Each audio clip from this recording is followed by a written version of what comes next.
Hello students, welcome to your physics class. मेरा 9th की physics का जी 7th वीडियो लेक्चर हमारे पास। हमारा फर्स्ट यूनिट चल रहा है मोशन, उसका ये 7th वीडियो लेक्चर है।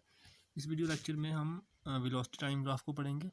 जो प्रीवियस वीडियो लेक्चर था उसमें हमने डिस्टेंस टाइम ग्राफ पढ़ा था। ठीक है, डिस्टेंस टाइम ग्राफ में क्या था कि एक्स एक्सिस पे आपने टाइम लिया हुआ था और वाई एक्सिस पे आपने डिस्टेंस लिया था।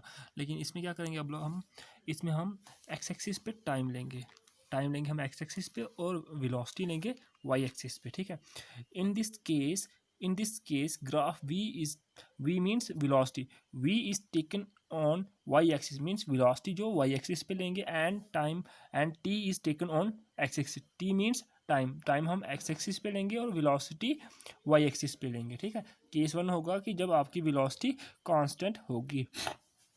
जब आपकी वेलोसिटी कांस्टेंट होगी तो आपका टाइम वेरी करेगा लेकिन वेलोसिटी वेरी नहीं करेगी। तो इसका मतलब आपका ग्राफ कैसा आएगा, आपका ग्राफ आएगा एक लाइन पैरेलल आएगी एक्स एक्सिस के ऊपर, मींस एक्स एक्सिस के पैरेलल आएगी वो लाइन जो आपके मोशन को डिस्क्राइब कर रही होगी, वो एक्स एक्सिस के पैरेलल आएगी। मींस जैसे हमारे यहाँ पे देखो, जो आपकी एक्स एक्सिस है और लाइन सी बी है, सी बी जो है वो पैरेलल है एक्स एक्सिस की। तो यहाँ पे जो ये वाली लाइन है ये किसको रिप्रेजेंट कर रही है कि ऐसे ऑब्जेक्ट के मोशन को डिस्क्राइब कर रही है, रिप्रेजेंट कर रही है जिसकी वेलोसिटी v जो है वो कांस्टेंट है। ठीक है, thank you.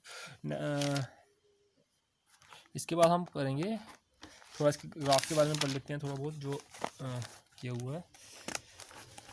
In this graph the line produce is parallel to be X axis की। जो लाइन प्रोड्यूस होगी हमारे पास जो मोशन को रिप्रेजेंट करेगी वो एक्स एक्सिस के पैरेलल होगी। Then the body is said to be in constant velocity. If the velocity of a body remains constant then there will be no acceleration. Means acceleration क्या होगी, जो slope of the line आएगी। यहाँ पे slope क्या आएगी, slope तो zero आएगी क्योंकि आपकी लाइन तो बिल्कुल स्ट्रेट है, तो स्लोप तो आएगी नहीं यहाँ पे। If the velocity of a body remains constant means जब वेलोसिटी कांस्टेंट रहेगी तो एक्सेलरेशन क्या होगी, चेंज इन वेलोसिटी क्या होगा, जीरो। मीन्स एक्सेलरेशन जीरो रहेगी। then there will be no acceleration produced. In other words, acceleration is zero.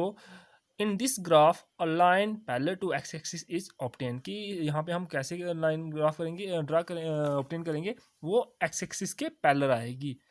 For getting value of displacement draw BC such that C lies on x axis. अगर हमें displacement find करनी होगी तो हम क्या करेंगे, हम यहाँ से एक लाइन ड्रा करेंगे यहाँ से। ठीक है, हम यहाँ से लाइन ड्रा करेंगे। कहने का मतलब है कि आपको डिस्प्लेसमेंट जब फाइंड करनी होगी तो आपको ये वाला एरिया फाइंड करना पड़ेगा कि area under the this line जो भी एरिया होगा वो आपकी डिस्प्लेसमेंट होगी। कैसे होगी वो बताता हूँ मैं आपको। In other words, acceleration is zero.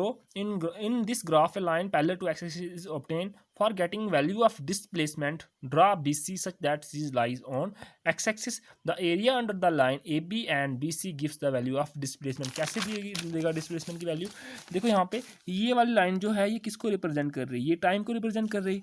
और ये वाली वैल्यू किसको रिप्रेजेंट कर रही है, ये कर रही है आपकी वेलोसिटी को।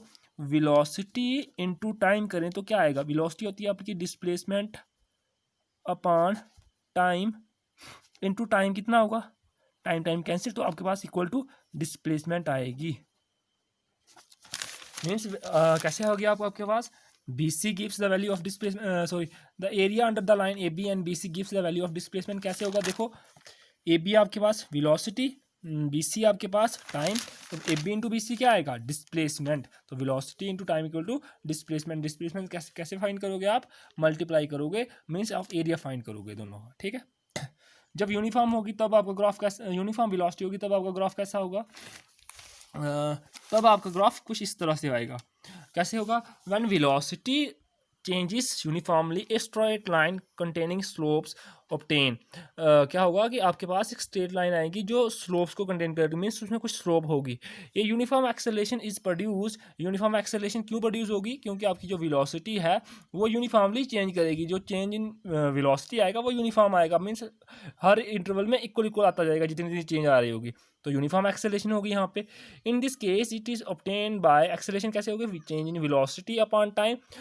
एक्सेलरेशन क्या होगी, स्लोप ओ बी। तो ओ बी स्लोप कैसे फाइंड करेंगे हम, जो ओ बी स्लोप है कैसे करेंगे, मैंने स्लोप का फॉर्मूला बताया था आपको कि परपेंडिकुलर अपॉन बेस, परपेंडिकुलर ये आ गया बी सी और ओ सी, तो ये आएगा बी सी अपॉन ओ सी, जहाँ फिर आप करो A B upon O, A B upon B C करो, तब भी आपकी एक्सेलेरेशन कैसे प्रोड्यूस होगी यहाँ पे, मीन्स आपके पास स्लोप क्या आएगी, जो आपकी एक्सेलेरेशन होगी वो क्या होगी, स्लोप, ठीक है, आपकी स्लोप वही आपकी एक्सेलेरेशन होगी। The slope of the velocity time graph gives acceleration, also displacement equal to area of triangle O C B, area of triangle O C B equal to क्या होगा 1/2 O C into O B, means 1/2 80। Displacement कैसे कर सकते हो आप और तरीके से 1/2 ए इंटू टी। अब होगा आपके पास for non uniform velocity, non uniform velocity के लिए आपके पास लाइन कैसी आएगी, कर्व लाइन आएगी, ठीक है। तो आपको अगर वेलोसिटी फाइंड करनी होगी तो आपको टेंजेंट ड्रा करनी पड़ेगी, टेंजेंट ड्रा करने से आपको टेंजेंट की जो स्लोप होगी वो आपकी, सॉरी एक्सेलेरेशन फाइंड करनी होगी, तो क्या करोगे आप टेंजेंट ड्रा करोगे और टेंजेंट की स्लोप जो होगी वही आपके पास एक्सेलेरेशन होगी। When velocity changes non uniformly a curve line is obtain और non uniform acceleration is produce, it is and is calculated from the graph as slope of tangent to the curve. Therefore acceleration equal to change in velocity upon time, a equal to slope A B, acceleration a क्या represent कर रहा है, slope को, acceleration को equal to क्या होगा, slope A B, तो slope A B equal to होगी B C upon A C, perpendicular upon base. तो इस तरह से हम फाइंड करेंगे। और यहाँ पे नॉन यूनिफॉर्म एक्सेलेरेशन क्यों आएगी यहाँ पे, क्योंकि आपके पास जो चेंज इन वेलोसिटी आ रही है वो नॉन यूनिफॉर्म है, ठीक है। Thank you.